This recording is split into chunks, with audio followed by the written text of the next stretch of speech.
Hey everybody, this is what I'm looking like since I've washed my hair this morning. So this might be a lengthy scope, but this will actually show, hey, yeah, this is what natural looks like for me, y'all, when there's nothing in it, just clean, washed. Look at the curls. So I'm going to blow this out. So all I did was washed it, right? So now I'm just kind of going to take y'all through a blowout. I don't know if I'm going to do the whole thing. Let y'all see me do the whole thing. But this is for some of you naturals that want to blow your hair out and you get tired of wearing it curly all the time. Natural hair is great. I've been natural for, you have a lot of hair. Thank you. It is. And I actually just got some of it cut. Alright, so what I'm going to do is I'm going to actually just take this and comb through. This is a friction-free comb. Thank you. This is a friction-free comb. As you can see how easy it combs through. Right? Now, normally I would put some oil in it. Thanks for the hearts, y'all. Yeah, can y'all give me some hearts? I need my love tank on Periscope to be filled up some more.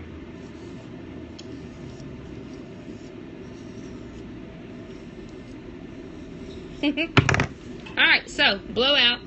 I combed it out. It's actually dry. Almost all the way through.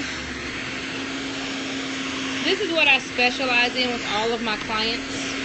Most of my clients are natural. I still have a few that are not. Now let me tell you, a lot of people wonder, like, how do you get your hair so straight? How do you get people's hair so straight? And it really makes a difference, you all, with the products that you use, okay? It really makes a difference. As you can see,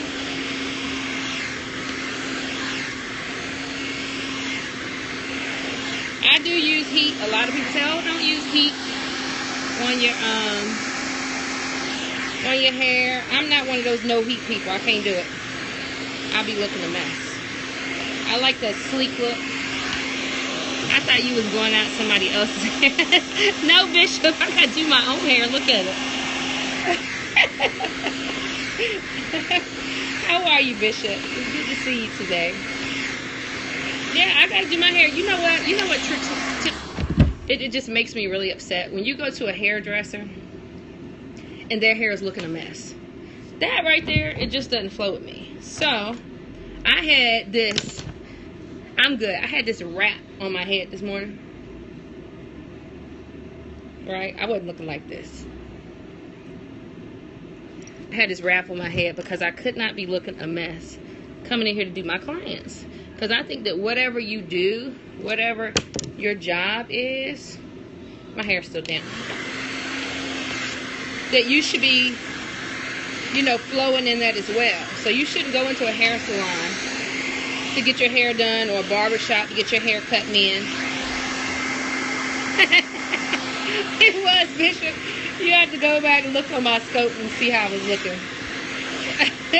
Sheba. No, I was, Alright, so now, you will see a little bit of smoke, but it's nothing in my hair, actually. I don't have any oil, nothing. I just washed it, conditioned it, and then I'm just blowing it out. So, I'm going to show you really quick how easy it is. It takes me normally about 45 minutes from start to finish to do my hair, but it's going to take a little longer because I'm showing you all a little what I do on a daily basis. All of my customers that come in here normally are in and out in 45 minutes. I don't do 20 customers at a time. I do one customer at a time. Boop. I wish I knew how to do my own hair like that. Look at that curl. This is going to be a bouncy style. It's not going to be like really laid down heavy style. because I don't have any oil in it. If you like that light, fluffy look, then you don't use any oil. Sometimes I have a bare hair day, but I try to stay fresh for the most part. Bishop, you fresh. When I see you on there, you fresh.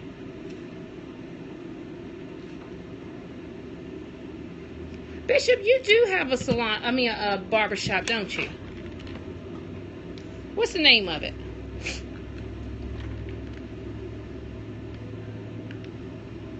Look.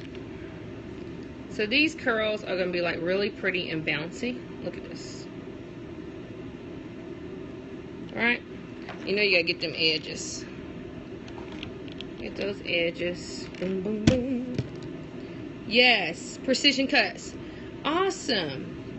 You know what, Bishop? I think that's how I first ended up seeing you, was maybe in the barber shop. I forgot. But listen, Bishop, I'm getting ready to make, you know I have my own product line. It's called Esther's Body Care, right? I'm getting ready to come out with a beard balm. Do you use beard balms?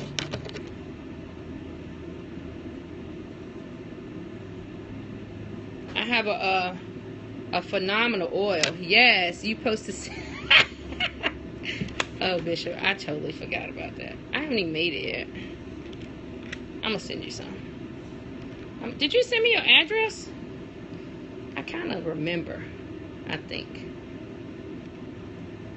So what have y'all been doing today? Email. All right, I'll go back in there and check it, Bishop. I remember. It's been a long time ago. You know, you got to remind me. You know how the Lord say, bring my word up in remembrance of me? You got to remind me sometimes, because sometimes I get to going and going and going and just forget. But listen, since we on here, why don't we just talk a little bit about the word?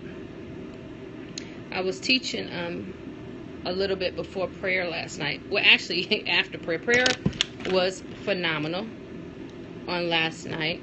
And we was talking about continually being filled. And I know that you all probably remember before.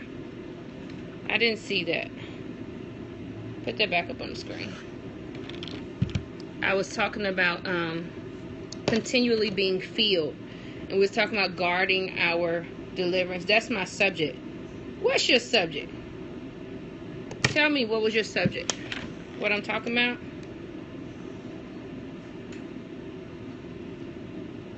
You see how the Lord worked, Bishop? Because when you had that word on there the other day, the Lord had given me something. Yes. Being filled. It's so amazing. Have you already talked about it, Bishop? If you haven't, then I ain't going to talk about it. I'm going to just come on to your scope.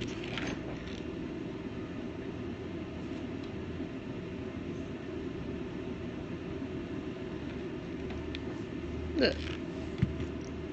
All the time. Oh, all the time. Yeah. Continuously being filled, because that's what's happening a lot of times is, you know, if we find ourselves being frustrated, if we find ourselves, hello, how are you? Good, how you doing? Wonderful. Do you have an appointment with for nails? Yes, Jada. All right, sweetheart, you go ahead and have a seat, and I will let her know that you're here, okay? I got a customer just came in. It's not my customer. It's my nail tech's customer. Hold on, y'all. I'll be right back. Let me finish this piece of hair. I'm waiting on my next customer to come in. Hold on. Don't leave. I'll be right back. This right here, wow, you see how I just went over that one time? That's how you keep from damaging. Look at that. There's nothing in it. No oils, no nothing. Just good shampoo, good conditioner. You see what this? Look at this. I'll be right back.